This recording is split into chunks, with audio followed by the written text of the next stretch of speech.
tirando as dúvidas ali com relação à alma, espírito e imortalidade. E eu quero convidar nesse momento meu amigo pastor Walter Krieger. Pastor Walter já está ali prontinho, a postos para entrar conosco. Boa noite, pastor Walter. Boa noite, pastor André. Uma satisfação participar desse debate aí, não como debatedor, né? Que bom, pastor, que bom. Pastor, também assistem, boa noite, os pastores ali também, Deus abençoe a todos. Que legal. Pastor Walter, a gente fica muito feliz aqui com a sua participação. O pastor Walter é um amigo aí que nós ganhamos em Cristo Jesus, já faz algum tempo, né, pastor? Temos nos conhecido, temos estudado a Bíblia juntos, o pastor Walter tem contribuído aí também com seus conhecimentos, inclusive, vocês que assistiram aí 2 sábados atrás, o primeiro tema da série Mistérios Revelados do Apocalipse, né, eu dei uma contribuição ali acerca das dimensões do santuário, conforme estão lá no livro do Apocalipse, né, no capítulo 21, e foi o pastor Walter que fez todos aqueles estudos das dimensões, do volume, o que caberia dentro, inclusive proporcionalmente o que representaria no globo terrestre, né? Daí esse pastor teólogo, queridos que nos assistem, o pastor Walter Krieger, ele é um pastor teólogo da Igreja Batista. Por muitos anos esteve atuando na igreja, continua ainda como voluntário em Cristo Jesus. Eu quero fazer uma pergunta aqui, pastor Walter. Como é ser um pastor batista, um pastor da Igreja Batista, e mudar esse conceito com relação à doutrina, uma doutrina tão marcante para a Igreja Batista, e não só para a Igreja Batista, pastor Walter, para a Igreja evangélica, não é verdade? Cristã, de modo geral, de que a pessoa, quando ela morre, se ela aceita Jesus, ela vai para Deus e está com Deus. Essa é algo assim muito forte, muito entranhado. Eu tenho amigos batistas também, que já tive estudando a Bíblia, e esse é um tema que é difícil de aceitar.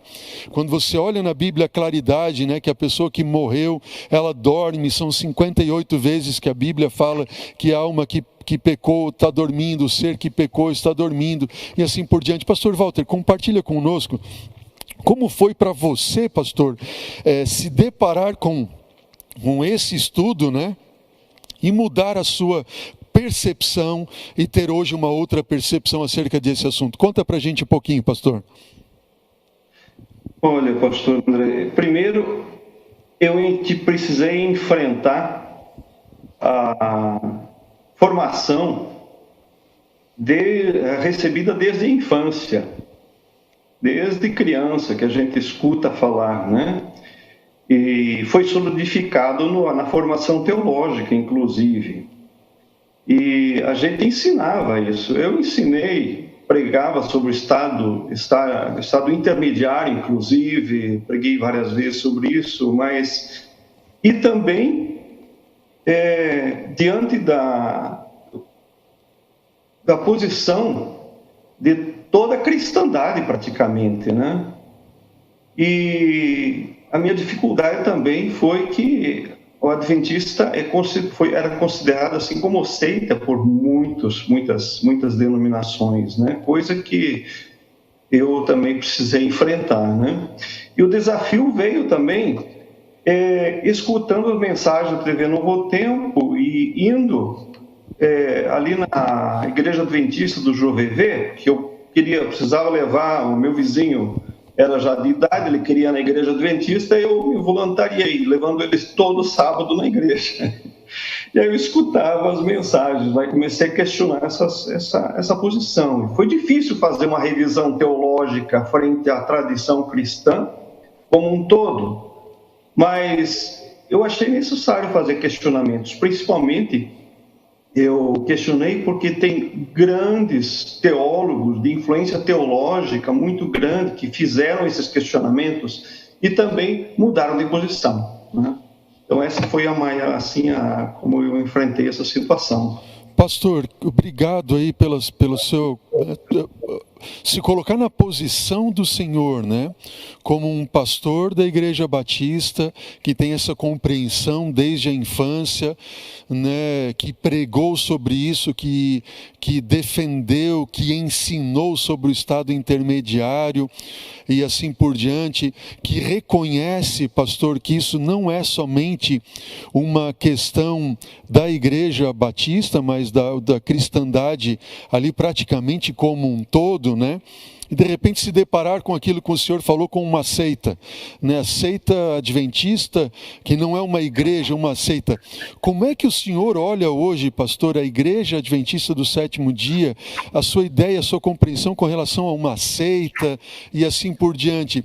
Porque o senhor assumir uma posição dessa, né, tão humilde, pode abençoar muitas pessoas também, não somente com o seu testemunho, mas com a sua compreensão ali com relação ao adventismo e assim por diante. O senhor poderia contribuir com a gente, pastor? Qual é a sua visão de seita e enxergar o adventismo como seita?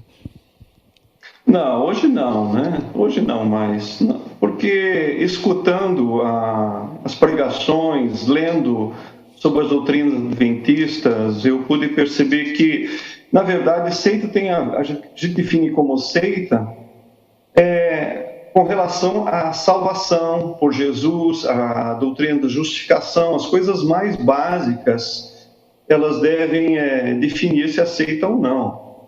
Então, o adventismo, ele prega. Uma vez eu escutei com o Silas aqui do Juviver, estava fazendo um acampamento para as crianças, ele perguntou o que salvava, se era o sábado, se era a guarda da lei, se era obras, e ele disse o seguinte: olha, pela graça sois salvos, por meio da fé, isso não vem de vós, é um dom de Deus, não de obras, para que ninguém se glorie.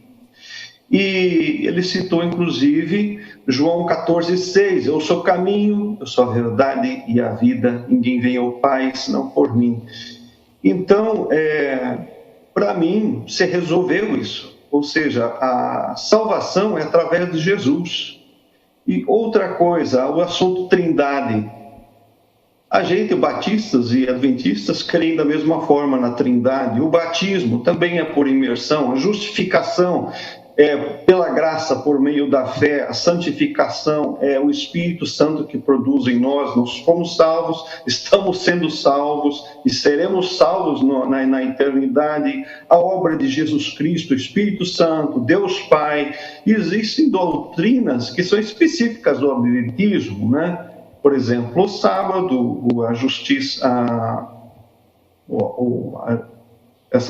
da justificação do período de 1870 para cá. O juízo investigativo, específico, o santuário, né?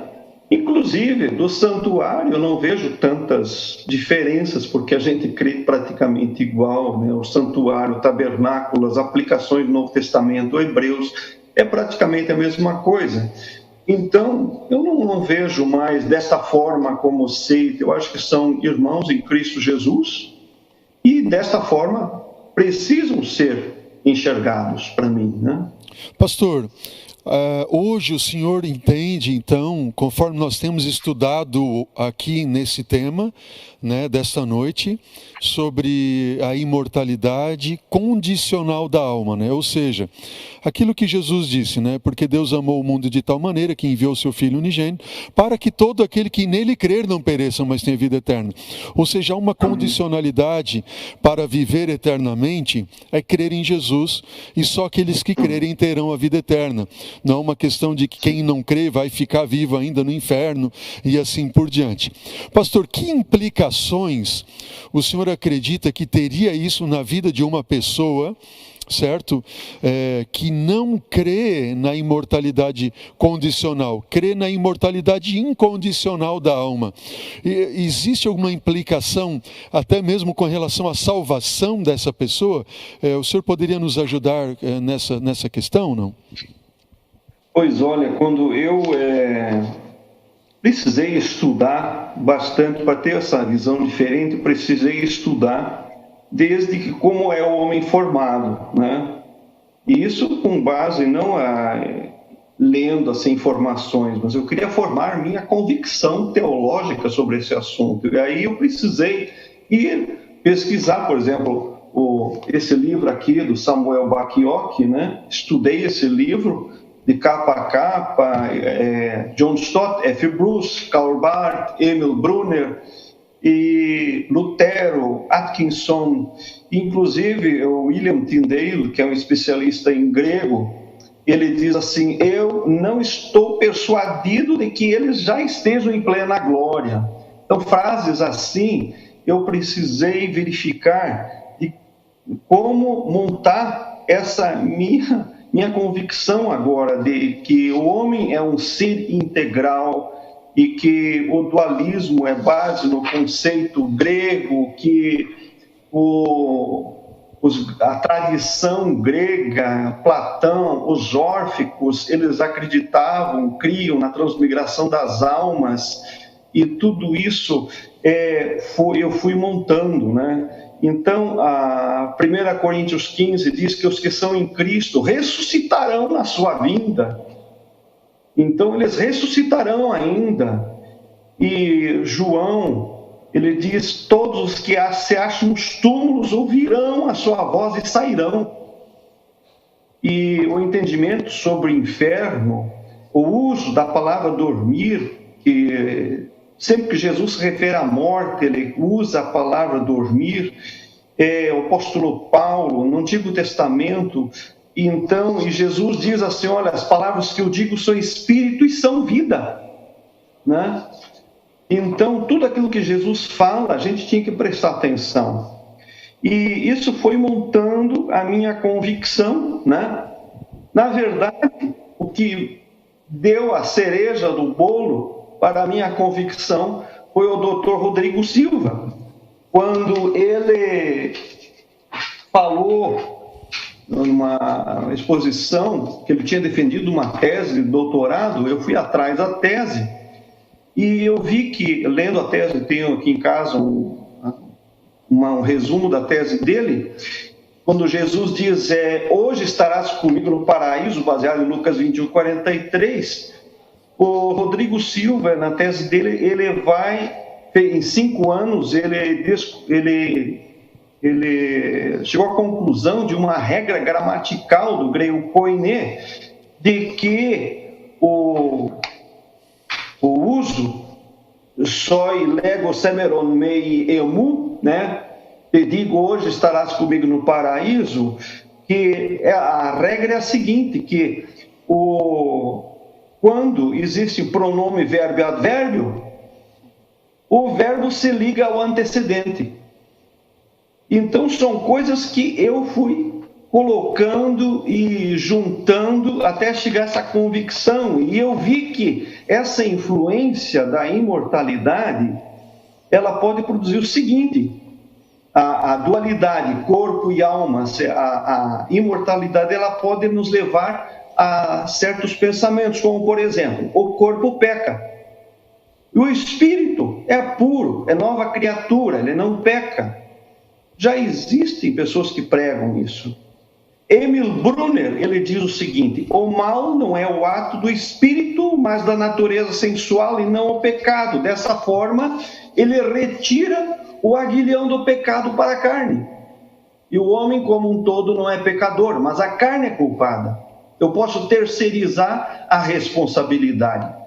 O corpo sofre para que o espírito seja salvo. Então aí vem monastérios, correntes, procissões e esforços.